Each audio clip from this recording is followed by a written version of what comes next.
Imagine waking up to the distant echo of gunfire, a sound you'd never heard before. Imagine seeing disciplined lines of soldiers marching through your village, faces cold, weapons shining, flags fluttering with unfamiliar symbols. In that moment, the world you knew ends. This is the unseen machinery of colonialism, the military power that reshaped continents and shattered lives. In this documentary, we dive deep into the hidden military strategies that fueled colonial expansion, tactics that were not only designed to conquer land, but to break resistance, reshape societies, and rewrite the destiny of entire nations. This story matters because colonialism was not only about explorers, treaties, and trade.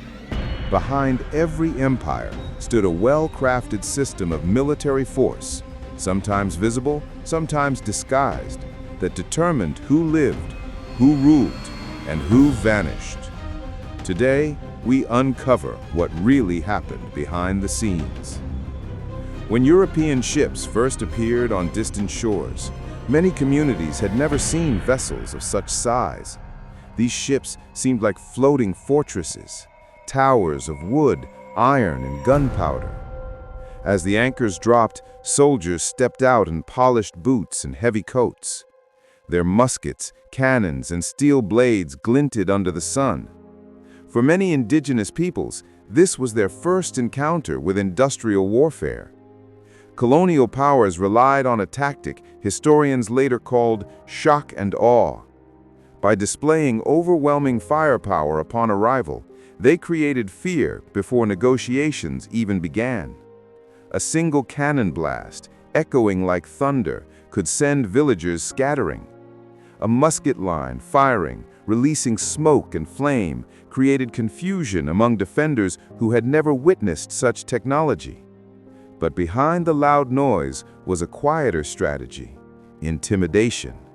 The aim was simple: make resistance seem pointless before it even started. When brute force wasn't enough, colonial armies turned to strategy. One of the most effective tactics was divide and rule.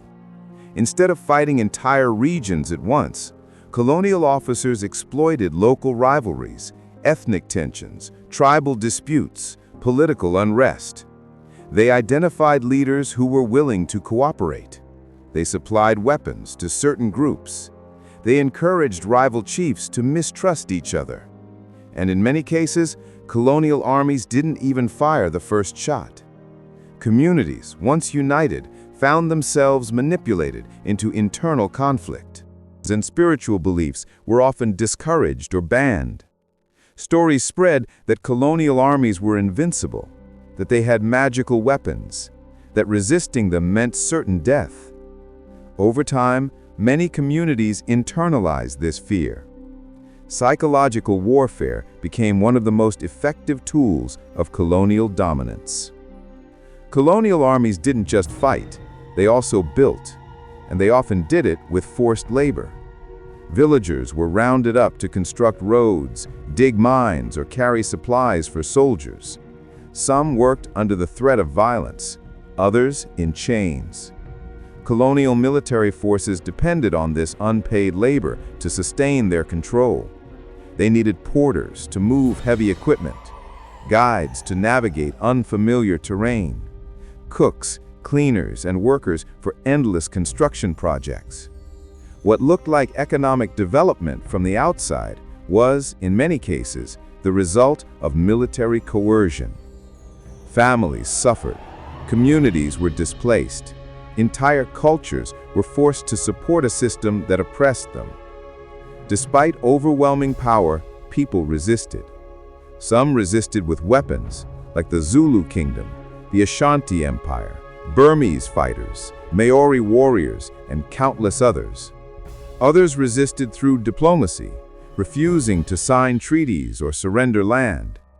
Many resisted through culture, preserving language, tradition, and identity despite military pressure.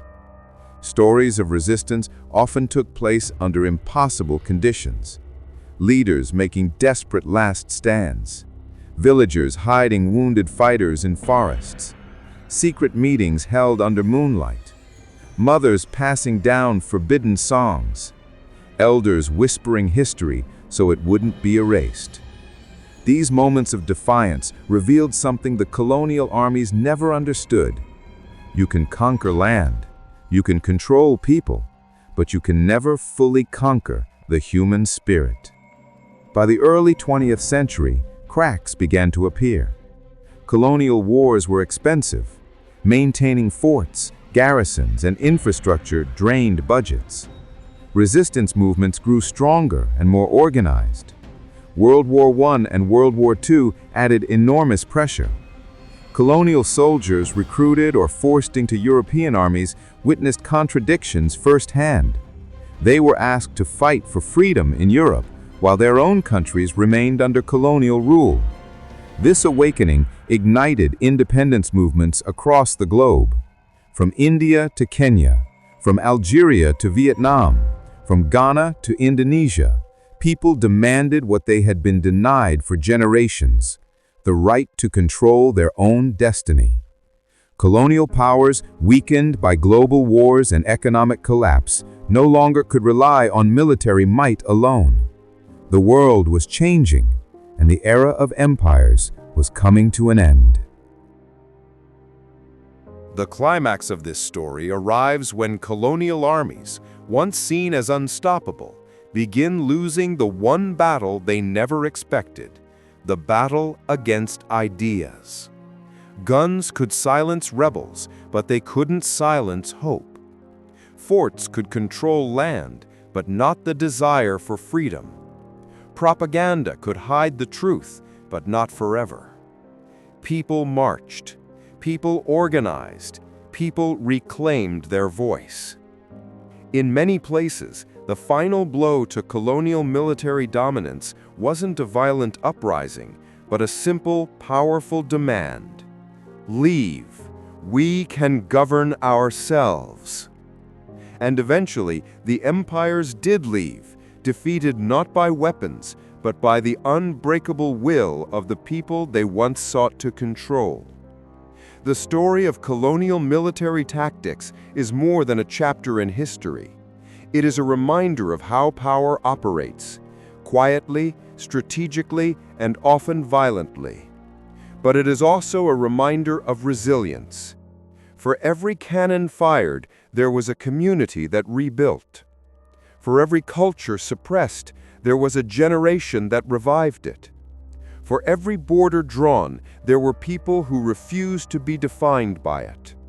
Today, the consequences of those tactics still shape nations, political divisions, economic systems, ethnic tensions, and global inequalities. Understanding this history is not about blame. It is about clarity. To build a better future, we must first understand the shadows of the past, the structures, the strategies, and the systems that once controlled millions of lives. Because only when we know what happened behind the scenes can we truly understand the world we live in today. Thank you for watching. Remember to like, subscribe, and share this documentary if you want more powerful stories from history.